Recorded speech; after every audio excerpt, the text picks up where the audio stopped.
Hello and welcome to the first video of the Talking Hat.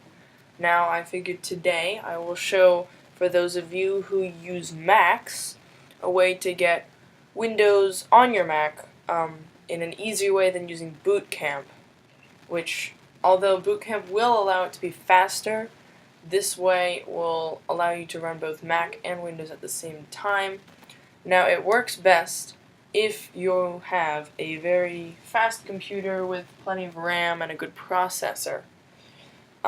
It's called VMware Fusion because it fuses things. It's very clever. Alright, now this online, it costs $50, so it's a bit on the pricey side, but it is pretty cool. Anyway, so you open it up. Let's go into the virtual machine library. As you can see here, I have the control panel. I've put on Windows 7. I'm going to give you a tutorial very soon on how to use your copy of Windows 7 more than once, which will be very nice. You can actually you can make the hard drive whatever size. Like I made mine 45 gigabytes. Because I was running out of space on my computer. Now, here you can click Settings.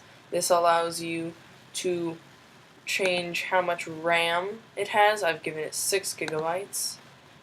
You can change the display, which I would suggest putting on the 3D graphics because it does use a graphics adapter, so the graphics isn't very good. It's quite bad, as a matter of fact. Okay, so then you can kind of play around with that. You can put on many operating systems, like I have Windows 2000 Professional. I'll do a mock review of that in the near future. So let's go back over here. You'll notice this window opened up. This is Windows 7. So we can, when you click the big play button, which is kind of a bit of an obvious feature on how to turn on or start up the machine. As you can hear, my fans are now going. When you turn it on, you see that board. Normally what you would do if you haven't installed Windows, you would put in the disk and you could add a new operating system. You can do this with a disk image or an actual disk. And then it'll install, open up this, except do the Windows install procedure, and then you just follow the on-screen instructions.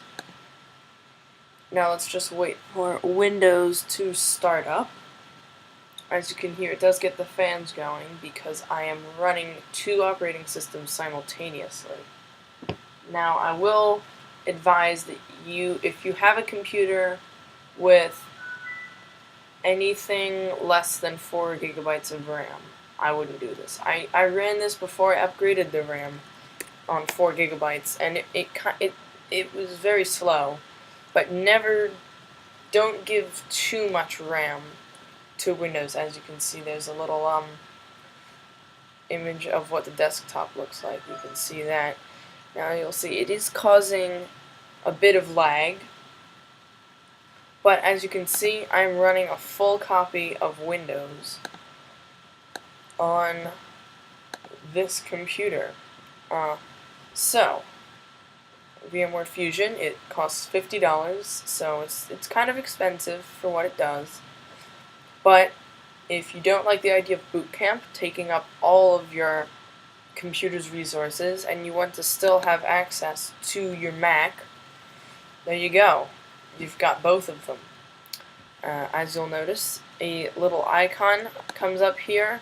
You can start it up from here without opening up VMware Fusion. It runs full Windows. As you can see, it got a pretty good rating. Let's just go into the computer. For those of you who like the Windows Experience Index, it got a 4.6, but it apparently needs to be refreshed. I will do that later. Now, basically, it's quite ingenious because VMware Fusion fools Windows into thinking it's running on its own computer.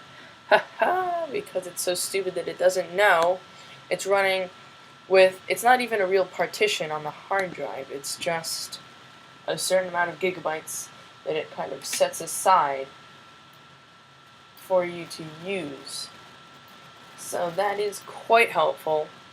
I find it very useful for some moderate stuff. It runs internet pretty well.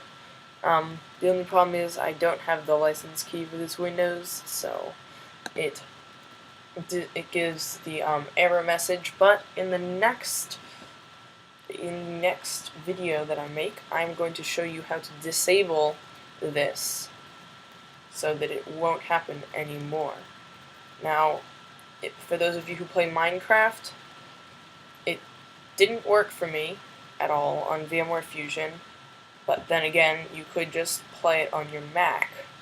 But for Windows-only games like Rigs of Rods, which I'll be doing a showcase on, and BeamNG, which I'll be doing a showcase on in alpha mode, it works just fine. So thanks for watching, and tune in next time. Goodbye.